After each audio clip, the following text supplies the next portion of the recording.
Hi there.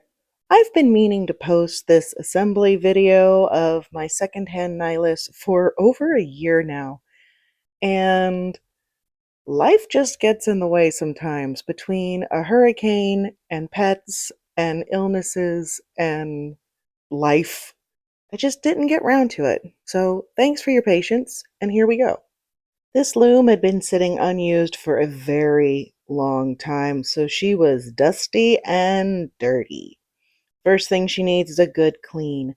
I used Murphy's oiled soap, some lemon oil, and a specialty silicone lubricant for the metal parts. I also used a paintbrush, some rags, steel brushes, some steel wool, sandpaper, and a toothbrush to get in those nooks and crannies. And then I got to work, piece by piece. I started out with a diluted oil soap mixture. You put it on there to get the gunk and grime off, and then you wipe it off with a clean towel. After that, I treated the clean wood with the lemon oil to moisturize and polish it. Then on the metal parts, I used the steel brushes and the steel wool to get off any rust. And then we treated the metal parts with the silicone lubricant so they don't continue to rust. Now we're going to look at some before and afters. This is the front bottom brace piece that holds the treadles, and it was pretty grimy. Here's another view of it before and after. Ooh, so pretty and shiny. Now, a lot of LeClercs have a tag that is their serial number, and this tells you a lot about the loom. This one, the NC, tells me this is a Nilus. The 60 tells me it's 60 inches in width. The 4 is a 4 shaft. And the last two numbers tell you the month and the year that this loom was manufactured. I laid the castle and the jack box on the floor so that I could use the silicone lubricant to lubricate all the metal parts, all these hinges and pivot points in the jack box. Hey Winnie, are you helping? I don't think that's going to be helpful, ma'am. No.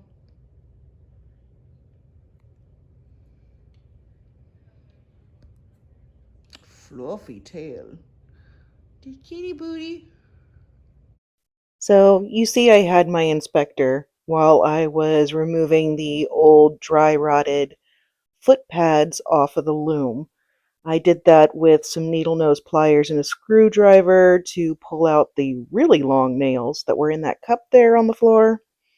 And then I sanded and cleaned the bottom of the feet, and I used these Gorilla rubber slipstick pads. They are adhesive and really thick with a felt padding in the middle, and they also are non-slip, so that's a really great, cheap way to replace the foot pads. Hi, you coming back to inspect my work?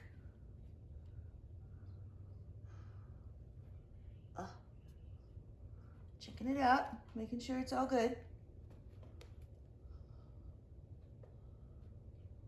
I haven't even done anything with that.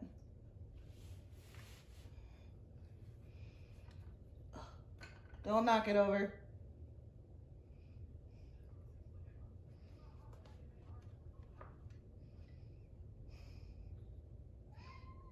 Meow. Oh my word. Oh, don't do it, Winnie.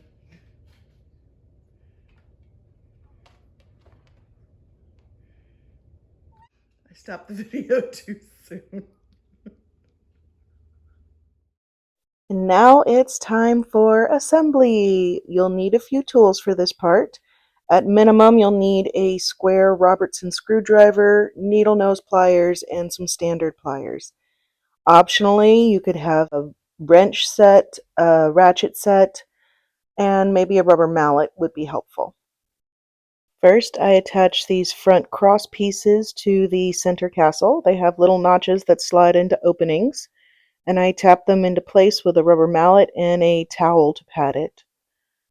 Then I put the bottom cross piece on and tap that into place.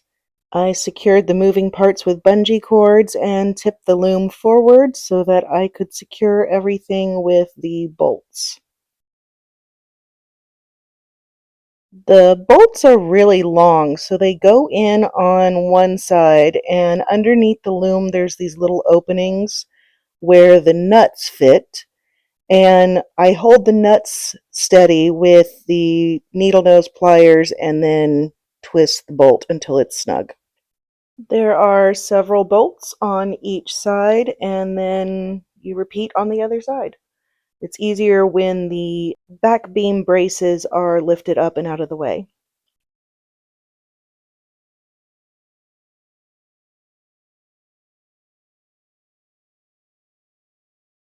The next step is attaching the batten swords that hold the beater and the reed to the loom. And these attach with a bolt and a couple of washers. Be sure you put a washer between the loom and the batten sword and then top it off with the bolt. So now I'm going to secure all the moving parts again and tip the loom back up so we can add on the treadles. These just slip onto a couple of bolts on that bottom front beam, and then you tighten the nuts down to keep it in place. Next, the cloth beam. We put the ratchet handle onto the ratchet side of the cloth beam, then we slip it into those notches. Those little metal brackets hold it into place. And then we get the shuttle race ready. I forgot to clean the shuttle race. So we get the shuttle race and the rest of the beater bar ready to attach to the batten swords. Both cross pieces attach to the batten swords with nuts and bolts. And you tighten them loosely first, and then you want to square it up before you really tighten them down and secure them.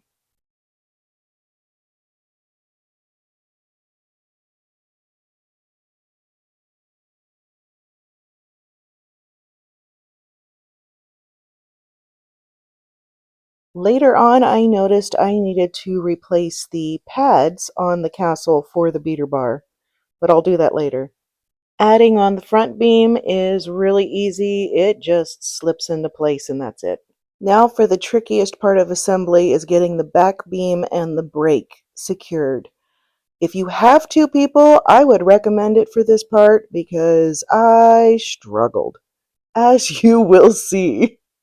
I used a chair to help me hold the weight as I slip the brake circle into the coil and then secured the edges into the slots with the levers. I was really glad I took good pictures of the brake assembly before I disassembled it, because right here is where I am realizing that that lever underneath the brake circle is flipped the wrong way round. And I need to flip it backwards so it reverses. It's not going to attach to things the way it is right now. I'm glad I had the pictures to figure that out.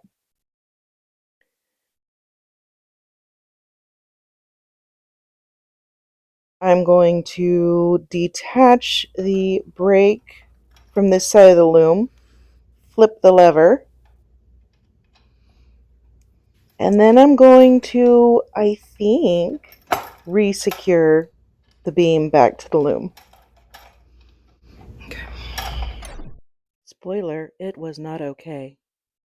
So now we're going to watch me struggle a little bit trying to attach the spring and the brake coil at the same time. Turns out you either need two people for that or you need to do one at a time. In the meantime, catastrophe struck. See, that lever was not really secure as I thought it was.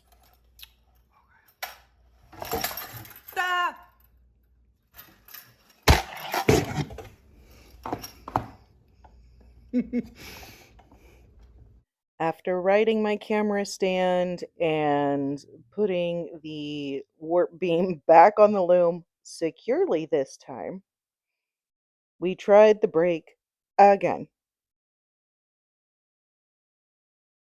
Now, after the bloopers, now we get to the real order of operations. I attach the brake cord to the back side of that little lever first. And then next I'm going to stretch up the spring and attach it to the front side of that lever.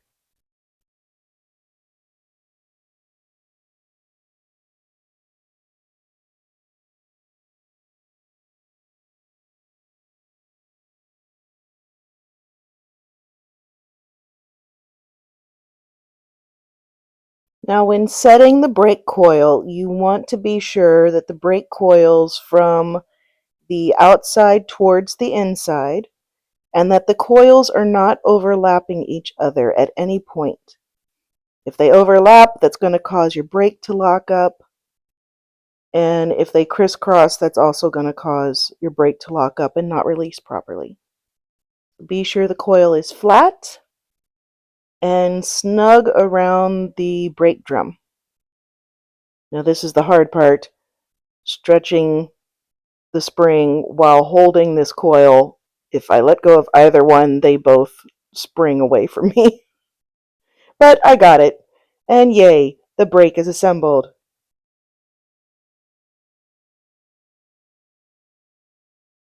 Now it took me a minute to realize that the brake cord was not working properly because I did not have the back of the loom fully extended. It needs to be fully extended for that brake cord to work.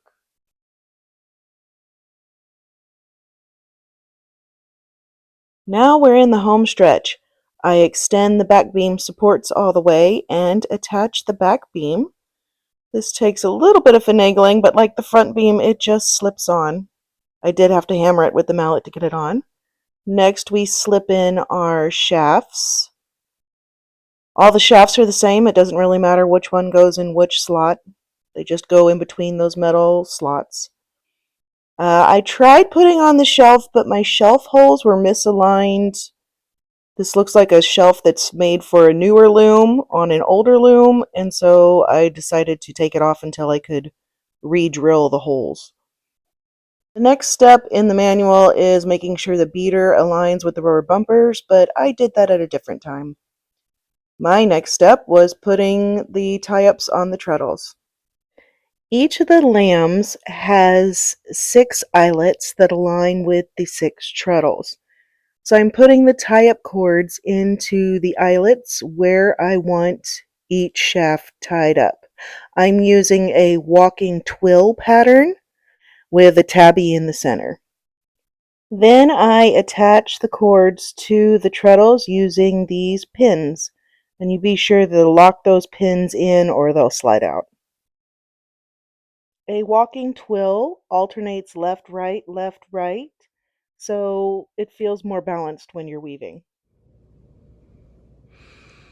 There she is.